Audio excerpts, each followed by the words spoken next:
Hey, beautiful people. You know who I am. I am Dr. Cree.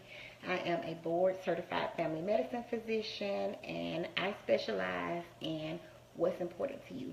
So today, I know this isn't my normal time for doing my Dr. Cree and me segment where we talk about things that are going on in the health that affects us, me, you, and whoever else. You left your comments on what you thought I should talk about, and we've kind of been going down a list and checking things off. We talked about high blood pressure. We talked about STDs. We talked about do you need a physical or not. But today I wanted to do a segment on sleep apnea.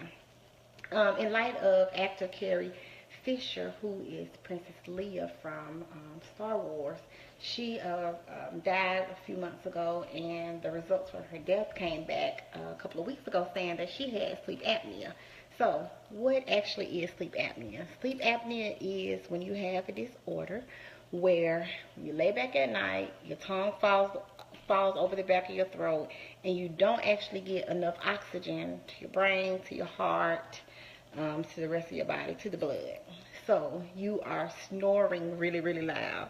So you may have sleep apnea if you snore a lot. If your partner is complaining, snoring is the first sign that you may have it. So a person with sleep apnea snores a lot. They wake up tired. They can wake up with headaches. They just feel really tired. The day can go on. They go to work. By the time 5 or 6 o'clock comes along, they are extremely tired, even if they've not done much in the day. So, how is sleep apnea diagnosed?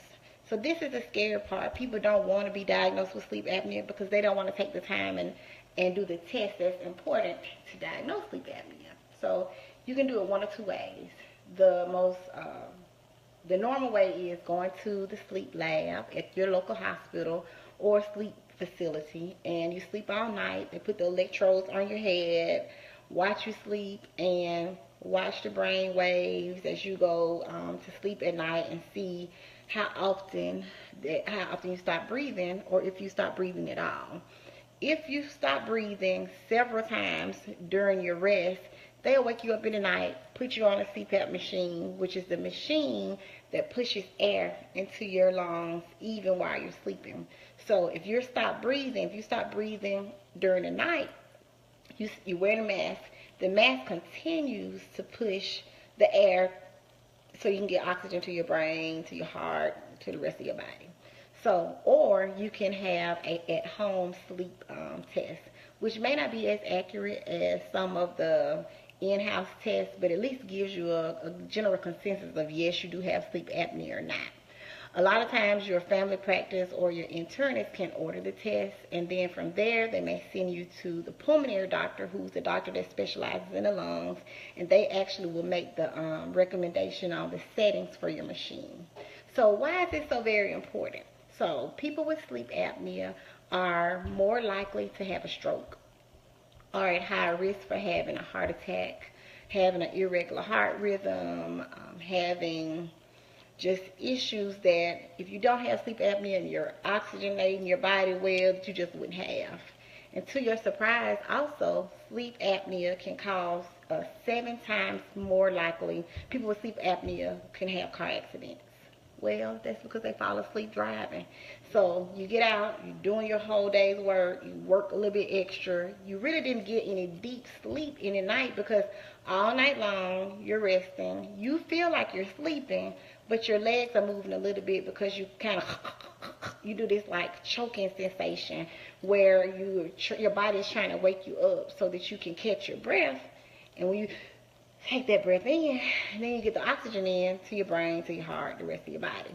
Well, you don't necessarily know that's happening at night. Sometimes people startle enough to wake up and say, I was snoring and that woke me up out of my sleep. But the majority of the times, the snoring is happening and the choking sensation is happening and you don't even know it. Where your legs are moving, you move a certain way, and it gets you out of your deep sleep. So you never get into a deep enough sleep that you get feel like you're rested for the next day. So that's why it's important that when you wear the mask, even though you stop breathing, even though you're doing that sensation, you're still having You're still having breath to be pushed into your lungs, to go to your brain, to your heart, and to the rest of your body. So it's very important that if you do have a lot of snoring, and your partner complains that you snore all the time, you wake them up, they can't fall asleep, that you talk to your doctor about getting tested for sleep apnea.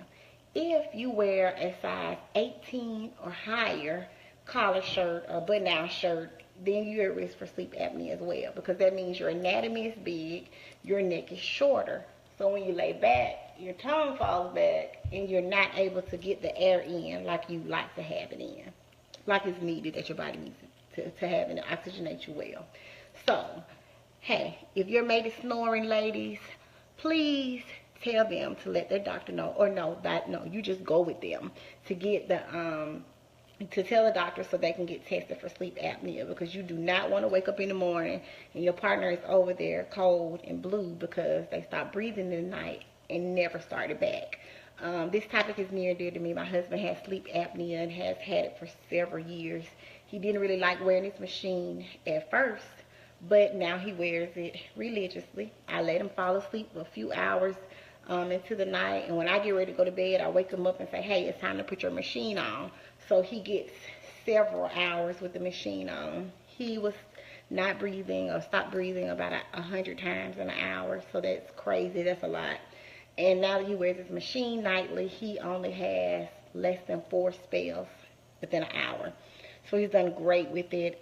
Sleep apnea can make you have elevated blood pressure and have a hard time controlling your blood pressure. So his blood pressure is now better. He is more rested. He hasn't had any accidents, praise the Lord, because now he's rested. He travels a lot. So it's important that he's getting the appropriate amount of rest that he needs. 2 of my uncles have it. And you don't necessarily have to be obese to have sleep apnea. Men in general are at higher risk of having sleep apnea. And if Princess Leia from Star Wars can have sleep apnea, anyone can. So just be mindful that you need to get checked, or your partner needs to be get checked. Let your family medicine doctor know, or your internist know, and they will get you set up the appropriate way. And this is Dr. Cree. I am a board certified family medicine physician. Thank you for joining in to this special edition of Dr. Cree and me. Follow me on social media. Spell doctor out, K-R-E, on Facebook, Twitter, Instagram, Snapchat, you name it, I'm there. And I will see you guys on this upcoming Monday as we talk about diabetes. We'll talk about that on our normal Dr. Cree and me segment at 7 p.m. Central Standard Time. And thank you so much for tuning in. I'm Dr. Cree, and beautiful people, have a great day. Bye-bye.